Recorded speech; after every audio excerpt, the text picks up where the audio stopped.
Existe um negócio que só funciona se você ficar doente.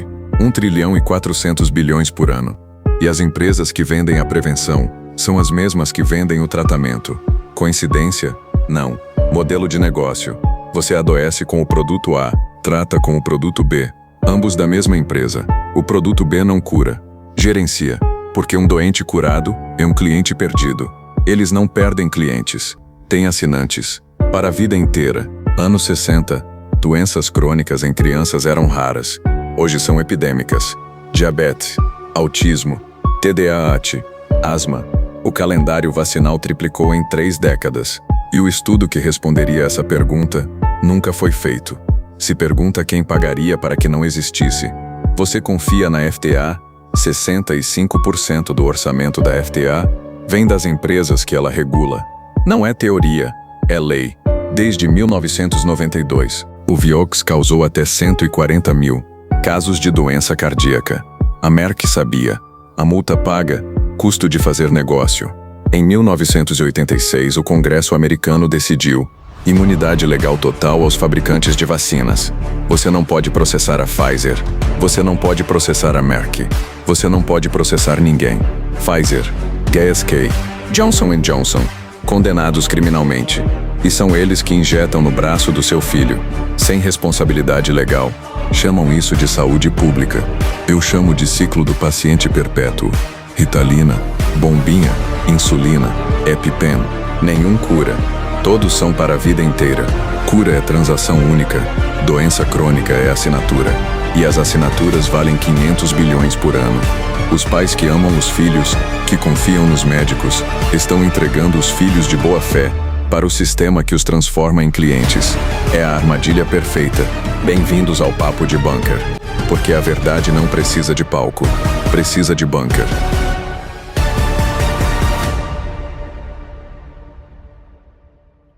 $60 bilhões por ano em vacinas. 500 bilhões por ano em medicamentos para tratar de doenças crônicas. Se eu te disser que são as mesmas empresas que vendem os dois... E se nós vos dissermos que o segundo número depende do primeiro? Não é? Estamos a falar de um modelo de negócio onde o produto cria o cliente e o cliente paga para o resto da vida. Quando você adoece com um produto A, você trata com um produto B. Ambos são fabricados talvez pela mesma empresa. E ninguém vê o padrão.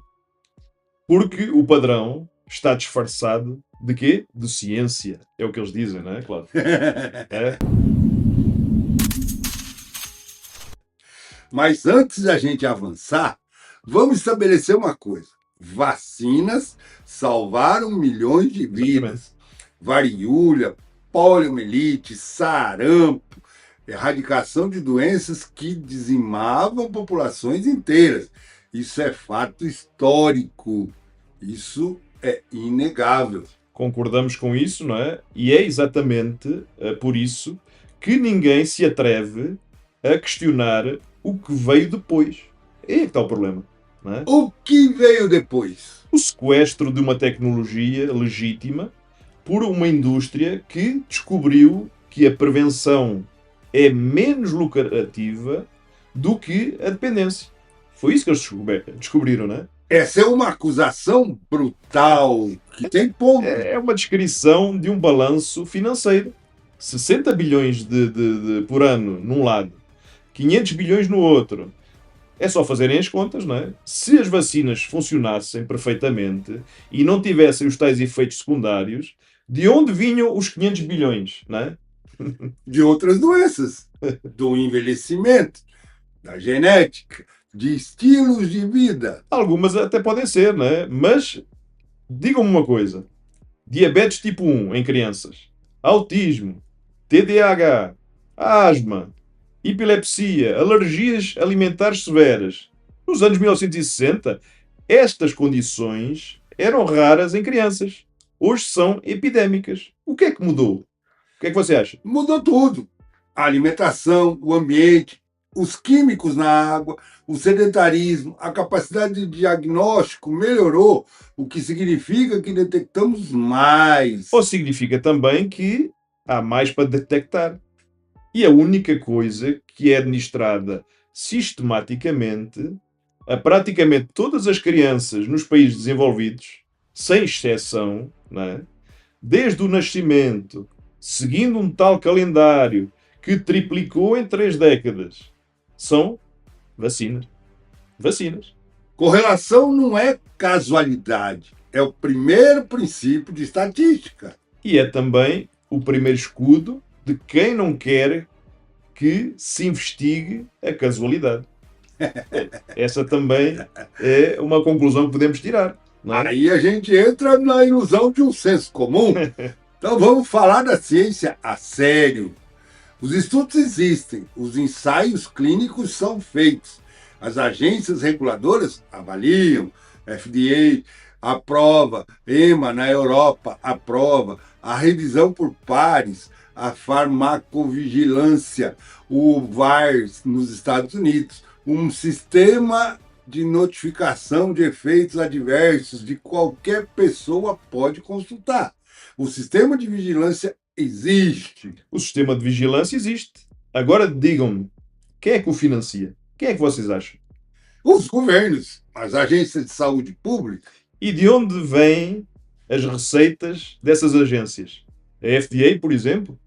Sabe qual é a percentagem do orçamento da FDA para a aprovação de medicamentos que vêm diretamente das taxas pagas pelas empresas farmacêuticas que submetem os pedidos de aprovação? Sabem de onde é que vem? Sim, mas é uma prática regulatória comum. As empresas pagam taxas de submissão. Mais de 65% do orçamento da divisão de medicamentos da FDA americana vem diretamente da indústria que ela própria regula. Chama-se de PDUFA, não é? Implementada em 1992, e a partir desse momento, quem é que paga o salário do regulador passou a ser quem? O regulado. Não é? E você espera que o regulador morda a mão de quem o alimenta? Claro que não. Mas há uma separação funcional. A integridade institucional, há cientistas dedicados dentro dessas agências. Só teatro, pá. Vem ele com o teatro. Só teatro. Não me venha com teatro. As pessoas sérias nessa instituição. Há pessoas sérias, isso é claro, não é? E quando essas pessoas sérias falam, o que é que lhes acontece? Quando esses tais cientistas sérios do FDA saíram, nas últimas 2 décadas, a dizer publicamente que foram pressionados para aprovar medicamentos, que não tinham dados suficientes, quantos é que foram demitidos? Quantos é que foram silenciados? Quem é que sabe os nomes deles? Não é?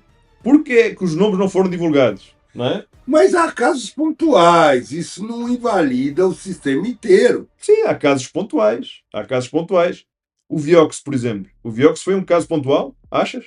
Aquele tal anti-inflamatório aprovado pelo FDA causou entre 88 mil a 140 mil, mais ou menos, casos de doença cardíaca nos Estados Unidos antes de ser retirado do mercado. A Merck, né, outra farmacêutica, sabia dos riscos. Os documentos internos mostraram que isso sabia. A FDA foi lenta a reagir. E no final a multa paga pela Merck foi uma fração das receitas geradas pelo medicamento. E o Vioxx foi retirado. O sistema funcionou. Tarde, mas funcionou. Funcionou para quem? Né? Para as dezenas de milhares que tiveram ataques cardíacos ou outros sintomas.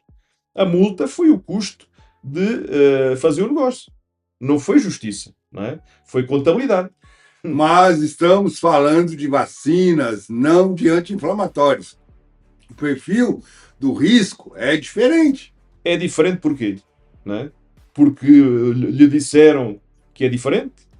Sabem qual é a grande diferença legal entre vacina e qualquer outro produto farmacêutico no mundo? Sabem qual é? Qual? Em 1986, por exemplo, o Congresso americano aprovou o National Shieldwood Vaccine Injury Act. É um nome complicado. Esta lei concedeu imunidade legal total aos fabricantes de vacinas. não podes processar um fabricante de vacinas nos Estados Unidos. Se o seu filho tivesse uma reação adversa, grave à tal vacina, não se podia levar essas grandes farmacêuticas a tribunal, não é? Porquê? Porque o Vaccine Court, financiado por uma taxa adicionada ao preço de cada vacina, ou seja, pago pelo cidadão, lá nos Estados Unidos, a queixa avaliada por um processo que pode demorar muitos anos, não é? E essa lei foi criada porque havia tantos processos judiciais contra fabricantes que eles ameaçaram parar de produzir vacinas. Era uma questão de saúde pública. Exatamente. Havia tantos processos, não é, por danos que as empresas disseram ou nos começam a proteger da responsabilidade legal ou paramos de fabricar completamente as coisas. E o governo, em vez de perguntar, ou os governos, em vez de perguntarem porque é que tantas pessoas estavam a ser lesadas pelos produtos farmacêuticos, protegeu esses fabricantes. Não protegeu o cidadão, não é? Protegeu sempre o fabricante. E a partir desse momento, qual é que foi o incentivo económico para investir em segurança? Em todo o mundo, não é? A reputação, a ética, a regulação. A reputação de uma empresa que não pode ser processada, não é? Faz-me lembrar outra coisa, não é? A ética de uma indústria que paga as maiores multas criminais da história por fraude, por manipulação de dados e suborno de médicos. Houve farmacêuticas a pagarem bilhões, não é? Muitos bilhões. E são criminosos, entre aspas, ou sem aspas, reincidentes. Condenados, multados. E será que nós confiamos neles para injetar substâncias nos nossos filhos, nos nossos parentes, sem a possibilidade de fazer um recurso legal? Mas você tem que confiar na ciência por trás das vacinas. Não confia cegamente, mas as empresas ficam à parte. E quem é que financia a ciência, neste caso? As universidades, os governos, os institutos de investigação. E quem é que financia as universidades? Os governos, os institutos de investigação na área farmacêutica. É só seguir o dinheiro. Sempre. Follow the money. Nunca vamos perder o fio à meada, porque aí é que vamos descobrir quem é que está sendo beneficiado, não é? E aí chegamos num padrão oculto. Vamos seguir o dinheiro. Se a tese é real, há um padrão de negócio. Qual é o padrão? Vai aparecer números. Sim, os números são esses tais 60 bilhões de dólares por ano em vacinas. É o mercado globalizado das vacinas. Parece muito, não parece? É, não é? É uma indústria enorme, né? E agora é só compararmos o total 500 bilhões de dólares por ano em medicamentos para doenças crónicas. O caso da diabetes, o caso do TDAH, asma, epilepsia, alergias, doenças autoimunes. A proporção é de 1 para 8. Por cada dólar que ganham a vacinar, ganham 8 a tratar essas tais condições crónicas. Mas estamos assumindo que essa condição crônica é causada pela vacina? Isso é um salto lógico enorme. É um salto lógico que nunca foi testado. Sabem porquê? Porque nunca foi feito um estudo comparativo de grande escala entre populações vacinadas e não vacinadas.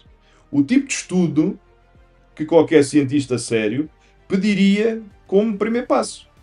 Porque seria até antiético negar vacina a um grupo de crianças só para fazer um estudo. Então, nos digam, existem crianças não vacinadas no mundo? Existe. Existem comunidades que optaram por não vacinar, seja por questões religiosas, filosóficas ou geográficas? Também existem. Existe. Existe. Os Amish, por exemplo, É. né, as comunidades em países em desenvolvimento sem acesso, mais complicado. Tá? E será que alguém comparou as taxas de doenças crónicas nessas tais comunidades com as populações totalmente vacinadas? Achas que compararam? Tem estudos pequenos, mas nenhum de grande escala, financiado pelas instituições principais. E porquê é que ninguém financia esse estudo? Porquê? Porque é o estudo mais óbvio do mundo, não é? Se as vacinas são tão seguras como eles dizem, o estudo provaria. Eliminaria uma dúvida recorrente de uma vez por todas. As empresas lucrariam com o resultado. Os governos teriam munição contra os céticos. Toda a gente ganharia. Então, por que é que ninguém faz esse estudo? Porque o resultado poderia ser inconveniente. O resultado poderia destruir um mercado de 500 bilhões de dólares anual. O estudo não existe porque a resposta pode ser insuportável e danosa para eles. E quando a ciência tem medo da própria resposta, já não é ciência. É uma gestão de risco corporativo e global. Então você está chamando um sistema de saúde um esquema de negócio. Estou a chamar aquilo que ele é. O ciclo de paciente perpétuo. Mais um tema, né? Adoeces a criança com o produto A nos primeiros meses. Depois diagnosticas a condição crónica aos 2, 3, 5 anos de idade da criança. Depois receitas o produto B. O produto B não cura, vai gerindo, controla, mantém, né? E aí vai receitando mais e mais medicamentos. Até ir engrossando a conta. Nenhum desses medicamentos cura. Todos são tratamentos para a vida inteira. É isso que eles querem jogar no colo. Porque muitas dessas condições não têm cura. Isso não é conspiração. É a limitação atual da medicina. Ou será que é um modelo de negócio mais rentável já concebido no mundo? Não é? Se você cura o doente, perde o cliente. Se você gera doença, tem uma subscrição vitalícia. E essas subscrições valem 500 bilhões por ano. Está dizendo que as farmacêuticas não querem curas. Estamos a dizer o quê? Que o incentivo financeiro para curar é dramaticamente inferior ao incentivo para tratar cronicamente. Uma cura é uma transação única. Um tratamento crónico é um fluxo de receita, não é? Que é previsível, repetível, escalável. Qualquer analista financeiro do Wall Street diria que o segundo modelo é infinitamente superior ao primeiro em termos de valorização da empresa, não é? Sim. Aí eu diria que há milhares de cientistas e médicos que dedicam a vida a encontrar curas e que não estão em nenhuma conspiração, porém estão sendo lesados por essa empresa. E eu concordaria contigo, não é? Os cientistas querem curar. O problema não são os cientistas. O problema é quem financia a investigação. E quem financia decide o que se investiga ou não. O dinheiro não vai para as curas. Vai para tratamentos. Olha para os orçamentos das grandes farmacêuticas. Não é? Contem quantos programas visam curas definitivas versus aqueles programas que desenvolvem medicamentos para a administração crónica. A resposta está nos próprios balanços dessas farmacêuticas, não é? Caímos na armadilha perfeita. Vamos ao cenário. O cenário faz o que Robert Kennedy Jr. e outros propõem: revisão total do calendário vacinal. Estudos comparativos vacinados versus não vacinados, remoção da imunidade legal dos fabricantes, auditoria total à FDA. E aí? E o que é que acontece depois disso? Se os resultados confirmarem que há ligação entre vacinas e o aumento de doenças crônicas, tem um colapso de confiança no sistema de saúde pública inteiro. A hesitação vacinal explode. Doenças que estavam controladas, como sarampo, tosse, convulsão, poliomielite, podem regressar e tem uma crise sanitária imediata provocada pela tentativa de corrigir uma crise sanitária de longo prazo. E aí chegamos também num cenário B, não é? Reformas graduais, mais transparência, publicação obrigatória de todos os dados brutos dos ensaios clínicos, revisão independente, fortalecimento da farmacovigilância, manter as vacinas, mas com mais supervisão. E quem é que implementaria essa supervisão, não é? as mesmas agências que já existem, com mais independência financeira. As mesmas agências, não é? Financiadas a 65% pela indústria, não é? Vão pedir a quem come na mão das farmacêuticas que morda a própria farmacêutica. Sabem como é que acaba? Comunicados de imprensa, relatórios altamente cosméticos, painéis de peritos com conflitos de interesse que declaram em letra pequena e a máquina continua a girar. É a versão sanitária da regulação bancária. Regulam o suficiente para parecer algo sério, mas nunca o suficiente para incomodar. E aí chegamos no cenário C. Que aí o cenário C é a inação. Por quê?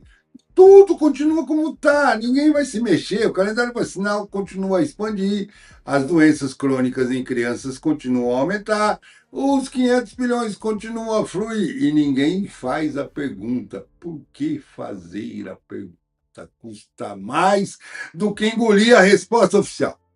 E os vossos filhos continuam a ser o mercado. Não é? É o mercado dessas farmacêuticas, não é? Não é? Escolhe o teu veneno.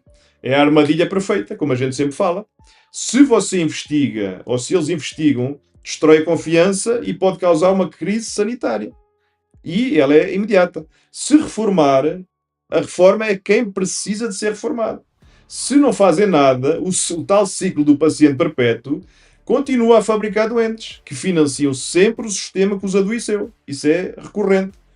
Não é? Entramos no vence e perde ao mesmo tempo. E o mais obsceno de tudo é que os pais que amam os seus filhos, que querem o melhor para eles, não é? Que confiam nos médicos, que seguem o calendário porque acreditam na ciência. Esses pais estão a entregar os filhos de boa fé ao sistema, não é? Que os transforma nesses tais clientes perpétuos. É ou não é? E que se questionam são tratados como irresponsáveis. Se questionar, anti-ciência, anti-VARs, perigosos para a saúde pública. O rótulo é arma, não é? Porque a partir do momento que você tem um rótulo socialmente tóxico, não precisa de responder à pergunta. Basta colar o rótulo e essa pergunta, não é? Essa pergunta desaparece. Não refutaram a pergunta e cancelam quem a fizer, não é? É sempre assim, não é? Então, o sistema ele se defende dessa forma, não é? Mas há algo que precisamos de confrontar diretamente. Se este plano de negócio é real, se o ciclo do paciente perpétuo é deliberado, estamos a falar de uma das maiores atrocidades da história da humanidade. Estamos a dizer que uma indústria ela põe doente crianças conscientemente para lucrar com o tratamento. Isso é um nível de maldade que a maioria das pessoas não consegue nem processar. Voilà. E é exatamente por isso que funciona. A escala do crime é a proteção. Ninguém consegue acreditar que seja possível. E a incapacidade de acreditar é o tal escudo perfeito. É um nível de maldade que a maioria não consegue processar. Então não processam. Rejeitam, eles rotulam e seguem em frente. É assim que o sistema se blinda. Não é? Mas é preciso de ser honesto em algumas situações. Também é possível que não haja intenção deliberada, que seja um sistema que evoluiu organicamente numa direção perversa, sem que ninguém no centro tenha planejado isso. Um incentivo de mercado que se auto-reforça. Não é preciso haver vilões numa sala planejando. Basta haver um sistema onde lucrar com a doença é mais rentável do que a prevenção. E essa é a versão mais aterrorizante de todas, porque se não há vilão, não há alguém para parar. É o sistema em si que está doente. É o capitalismo farmacêutico, sem regulação, uma regulação real, sem responsabilidade legal, sem contrapoder eficaz. A máquina não precisa de malícia, precisa apenas de incentivos. E os incentivos dizem: deixem as pessoas doentes e vendam-lhes um suprimento para o resto da vida. Não é? Não porque alguém é mau, mas porque o mercado recompensa quem o faz. E tem recompensado, não é? E se pensar, tem uma solução técnica? Existe? Existe separação total entre quem financia a regulação e quem é regulado, fim da imunidade legal para fabricantes de vacinas, obrigatoriedade de estudos comparativos pré e pós comercialização com populações de controle reais e publicação total de todos os dados brutos de todos os ensaios clínicos. A criminalização da supressão de dados adversos, a reformulação do modelo de incentivos para que curar valha mais do que tratar. É assim que devia funcionar. E quem pode implementar isso? Esse é que é o problema. Para implementar, precisaríamos de políticos que não recebessem dinheiro da indústria farmacêutica. Eles fazem isso todos os anos. Precisaríamos de agências que não dependessem financeiramente de quem regula. Precisaríamos de universidades que não aceitem financiamento condicionado de farmacêuticas.